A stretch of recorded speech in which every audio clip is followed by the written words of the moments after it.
সারা দেশে এখনও হু হু করে বাড়ছে বিভিন্ন নদ নদীর পানি। বিশেষজ্ঞরা মনে করছেন, এভাবে যদি নদীর পানি বাড়তে থাকে তাহলে কবে নাগাদ বন্যার পানি কমে আসবে তা নিশ্চিত করে বলা যাচ্ছে না।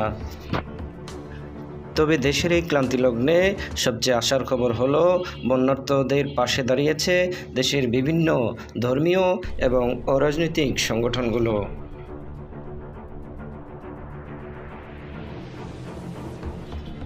যে আলেম সমাজ এতদিন ছিল নির্যাতিত, নিপীড়িত এবং বিভিন্ন ধরনের সুবিধা বঞ্চিত, সে আলেম সমাজে আজ বন্যার্তদের পাশে দাঁড়িয়েছেন।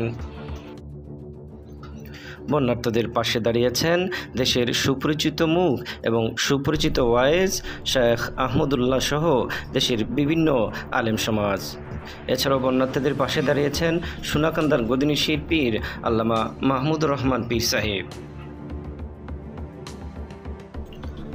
এছাড়াও বন্যার্তদের পাশে দাঁড়িয়েছেন পথফুল ফাউন্ডেশন নামের এই ভৈরবের একটি অরাজনৈতিক সংগঠন।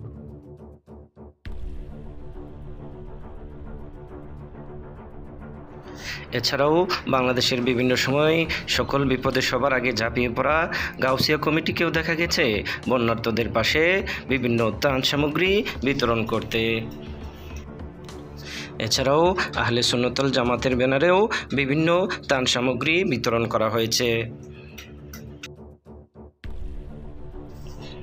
বন্যা দুর্গতদের মাঝে ত্রাণ সামগ্রী বিতরণ করেছেন মুফতি ফরহাদুল ইসলাম বুলবুলি, মুফতি গিয়াসউদ্দিন আত-তাহিরি, মুফতি মমতাজুল আরিফিন হেলালি, মুফতি জহিরুল ইসলাম ফরিদি সহ মুফতি আলাউদ্দিন জিহাদি এবং বিভিন্ন অঙ্গ সংগঠনের অনেক আলেম ওলামা। এছাড়াও বন্যা দুর্গতদের মাঝে ত্রাণ সামগ্রী বিতরণ করেছেন তরুণ এবং প্রবীণ আলেম মাওলানা জাহিদুল ইসলাম ফারুকি সাহেব।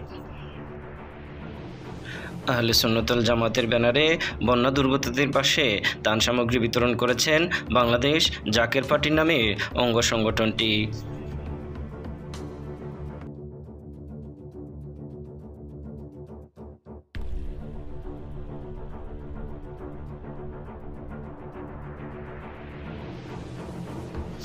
এছাড়াও জনগণের ভোগান্তি কমতে মাঠে রয়েছেন বাংলাদেশ সেনাবাহিনী। তারা দিনরাত সবসময় পরিশ্রম করে যাচ্ছেন জনগণের জানমাল নিরাপত্তা নিশ্চিত করার জন্যে।